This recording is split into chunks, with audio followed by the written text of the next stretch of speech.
Sketches of Life. Gaydar Class. Guest Speaker. Interior Classroom Evening. At the Lincoln Avenue Community Learning Center, the whiteboard at the front of the classroom says Gaydar for Women, with the name Evan Dalton written underneath it. All the desks are facing front. The group's instructor, Jason, is a man in his late 30s. He's talking with another man, Evan, a well-dressed gentleman in his early 40s.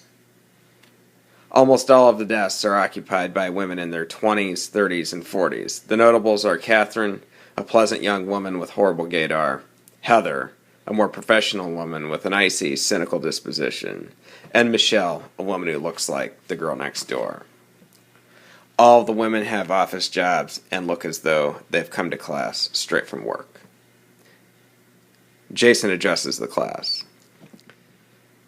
Good evening, ladies. So glad you've made it this evening. Today we have a special guest, Mr. Evan Dalton. Evan is a reformed closet addict, a gay man by nature. He has had multiple forays into dating women, each time having little or no problem seducing women at will to get them to do what he says. He has been married twice and has 3 children from his second wife, his youngest being 5 years old. However, he's been openly gay for the last 4 years and continually fights the good fight to resist the tendency to return to his closeted ways. He has graciously agreed to come here to answer any questions you may have. He does not have a speech prepared, but will answer any question you care to ask him. Take advantage of this wonderful opportunity to get inside the mind of a gay man. Good evening. Please ask me anything. Why do you do it? Catherine asks. I don't know. I grew up in a small Midwestern town, and being gay was more taboo there. Thus, it was a lot more fun. So being closeted was normal. At the same time, as you can see, and as I can tell by your reaction, all of you, women love me. They tend to lose control around me, and I am seduced by people who want to give me power. It is truly an aphrodisiac, as Henry Kissinger said. I would not have been able to perform with a woman were it not for the lust for power and the thrill of having control over you. The women are completely transfixed and turned on by him, but trying to fight it. Don't you feel guilty about the women you've married? Heather asks. A little, but I am an active parent. Plus, now that I'm living in the big city, it's much easier to just be gay every day, open and honest like everyone else. Well, shouldn't it be? It's in your nature, right? Michelle asks. Of course. But when I'm walking past the retail clothing shops, as I'm wont to do, I see a lot of women who are quite willing to engage me and flirt with me. I see my share of men too, but where's the challenge in grabbing a guy at a bar every night? I do that already. The thrill of the hunt for a woman, still turns me on, even if the woman herself does not. So were you cheating on your wives with other men while you were married? Heather asks. Naturally. How did you get caught? Michelle asks.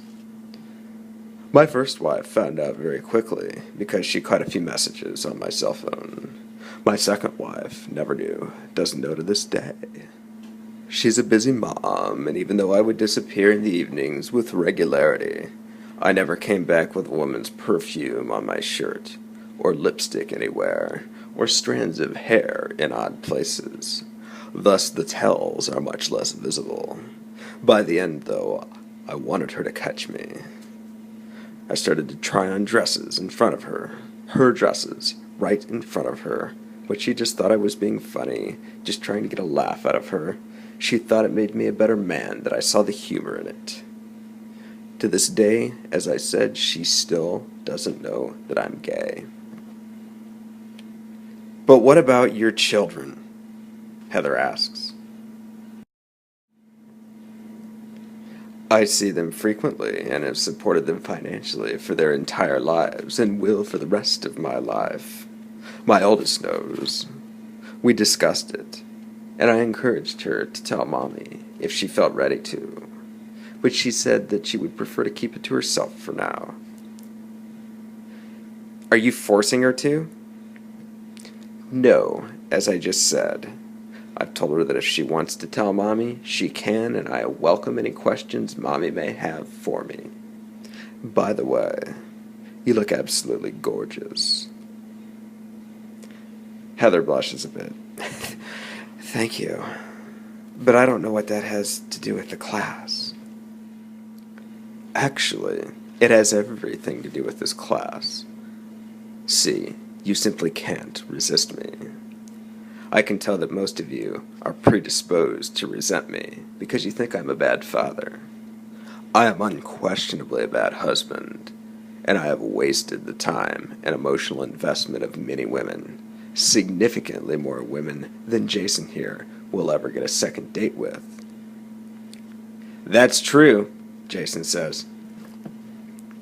Regardless, I can see it in your eyes.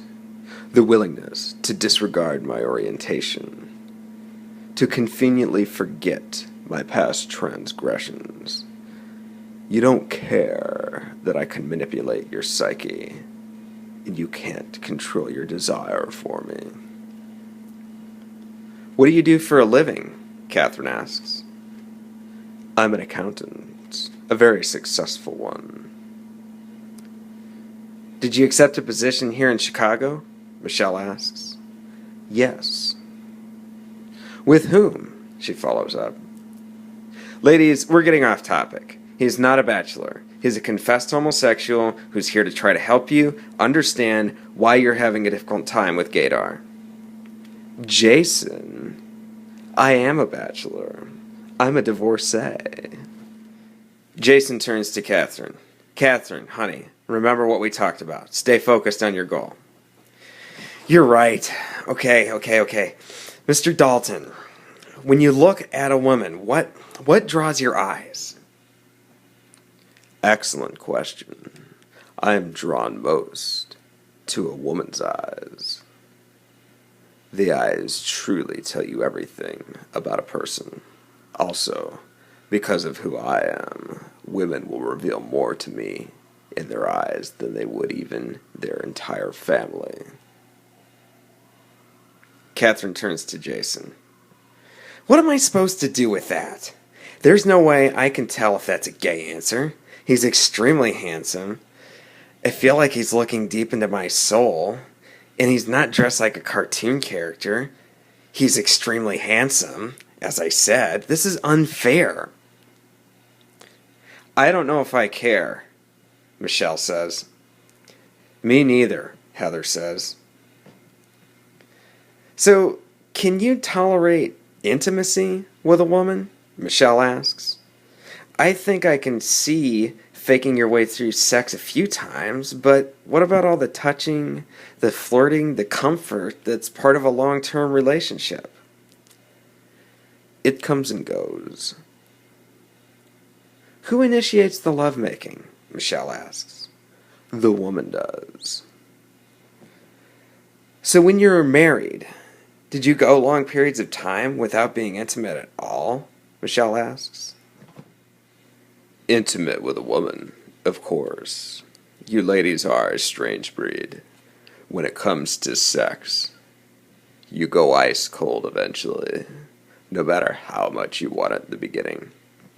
If I can fake my way through an initial few months of passion, then everything is fine. You sound like you're planning on going back, Michelle says. It's hard not to like the arrangement. I get a nice cover and a decent home life. You get a few months of passion, then settle into a sexless marriage. But that's not too far off from what we both want in the end. I was able to sleep around on a woman who never got jealous of another woman for stealing me away from her. And most of you, that is, women with low levels of gaydar, you generally don't like sex that much. Don't ask me why, but they go hand in hand. So you get a man who doesn't press you for it. And the kids get a decent home life for growing up. Catherine turns to Jason again. I give up. He's just described my perfect life. What am I supposed to do? Yes, Jason. What are they supposed to do? Let you take them out? This was probably a bad idea, Jason says. Evan, do you happen to know any less appealing gay dads? Of course. But they're all going to be more appealing to the average woman than you are. They're fathers. Plus they have taste and style. Yeah, you're probably right, Jason says. All of the women continue to stare, enthralled, at Evan. Fade out. Recorded June 5th, 2013.